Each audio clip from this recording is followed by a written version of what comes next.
Mag-asawang taga-Yemen sa Middle East ang sinasabing suicide bomber sa Katedral ng Ulosulu noong linggo ayon sa Defense Department. Tugma yan sa anggulong pinalutang ni Pangulong Duterte kahit ang unang sinasabi ng mga otoridad ay remotely detonated ng mga salarin ang bomba. Nakatutok si Mariz Umali. Sa hawak ng mga otoridad na CCTV kung saan makikita ang ilan umanong suspect at testimonya ng ilang mga nakaligtas, nakaangkla ang anggulong remotely detonated o pinasabog ang bombang ginamit sa pagpapasabog sa Jolo Cathedral nung linggo. Meron kasing survivor She was about 4 seats away from the blast.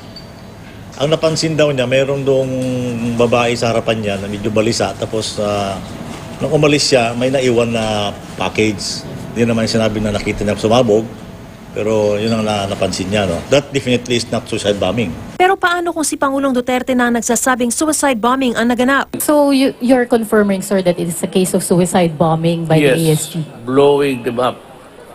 Babae, sir? Babae. So yung dalawang incidents, sir, dalawang babae?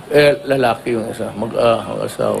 Hindi kinontra ni Defense Secretary Delfin Lorenzana ang sinabi ng Pangulo dahil may intel din daw siyang natanggap na ganito pero sinisika pa rin daw itong kumpirmahin. Marami kasi body parts doon nakita kami. Merong mga paa doon, mga part ng ulo, tapos meron pa nakasabit doon sa may pader, sa may fence. It appears to be suicide bombing. How did the bomb got there in the first place? Siguro habang nag-rush up yung tao, sumabay na rin yung tao doon, naglagay siya ng bomb, pero pumutok kaagad. Mag-asawang Yemeni raw ang sinasabing suicide bomber. There were 2 bombers, couple daw. Na Yemeni couple. Ano yung iniwan nila? Yung nasa loob o yung nasa labas sila? Where were they involved? In the Ayun, bomb inside? both side. Kasi kung babae yun sa kabab o lalaki, yun na nga siguro.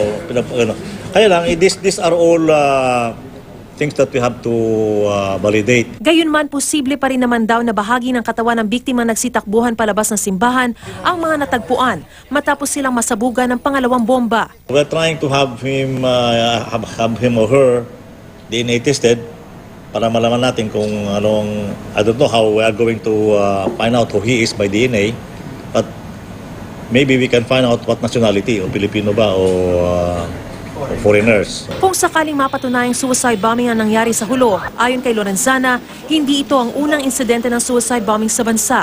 Nangyari na raw yan nung 1 taon sa Lamitan, Basilan, nang sumabog sa isang military checkpoint ang van na naglalaman ng mga pampasabog. Ang suspect, isa raw Moroccan national, 11 napatay sa pagsabog na ito. Yung namatay doon sa Basilan, some people from the outside watching us here, sabi, kung daw yun,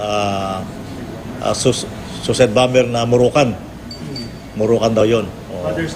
So this is very alarming kasi kung ganyan, marami pa tayong mga kalaban na nandito na galing sa labas. Ayon kay Defense Secretary Lorenzana, mayroon silang nakuhang impormasyon na mayaabot daw sa 40 foreign terrorists ang kasalukuyan na mamalagi sa ating bansa. Pero kahit sumusubok daw ang mga ito na turuan ng mga Pinoy ng suicide bombing, ayon kay Lorenzana, hindi naman ito nagtatagumpay dahil hindi ito gawain ng mga Pinoy. Patuloy pa rin ang paghahanap sa mga salarin sa pagsabog sa Jolo at Zamboanga at pagtukoy sa iba pang mga sangkot. Mariz Umali, Nakatutok, 24 Oras.